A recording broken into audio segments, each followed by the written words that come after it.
है जिसमें लो इन्वेस्टमेंट यानी कि जीरो इन्वेस्टमेंट की बात करूंगा।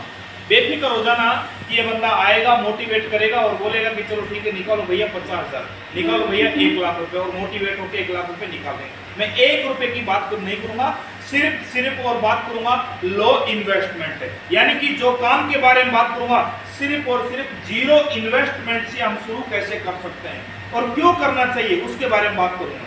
राइट, अब लो इन्वेस्टमेंट में कौन सा बिजनेस है उसके बारे में ध्यान से समझना और इसको क्यों करने की जरूरत है।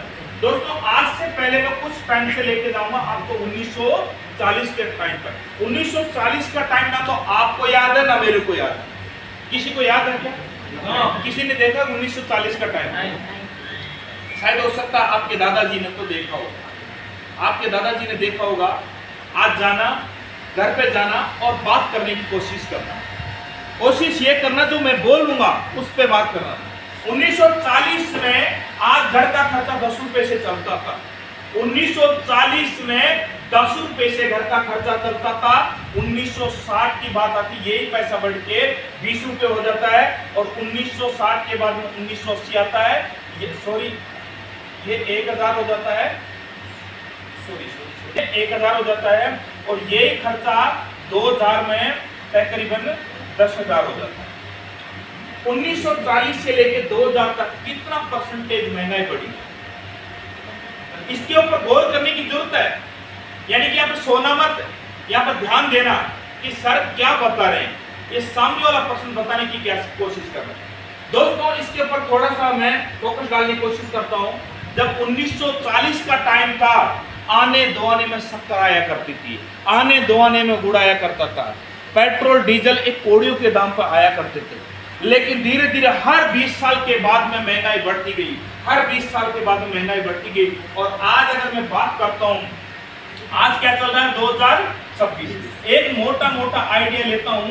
एक नॉर्मल से नॉर्मल घर परिवार को अपना जीवन व्यापन करने के लिए तकरीबन 1,00,000 रुपए की जरूरत होती है हर साल। क्या मैं सही बोल रहा हूँ? yes. यानी कि एक मोटा मोटा एवरेज लेके चलो, एक गरीब फैमिली को भी तकरीबन 10,000 रुपये 12,000 15,000 के बीच में हर महीने चाहिए ही चाहिए।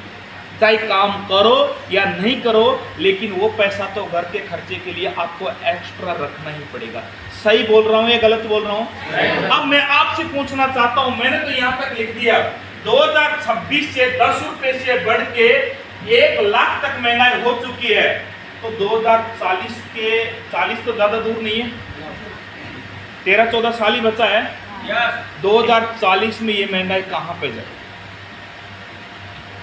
लगाया आपने आइडिया? यही लाखों 10 लाखों में कन्वर्ट हो जाए। क्यों हो जाएंगे?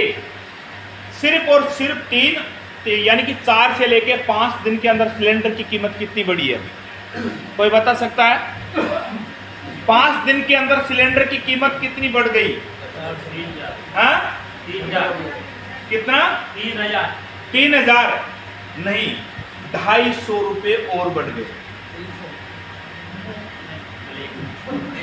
ब्लैक की बात नहीं कर रहा हूं भाई, मैं ब्लैक की बात नहीं कर रहा हूं, मैं ओरिजिनलिटी की बात कर रहा हूं।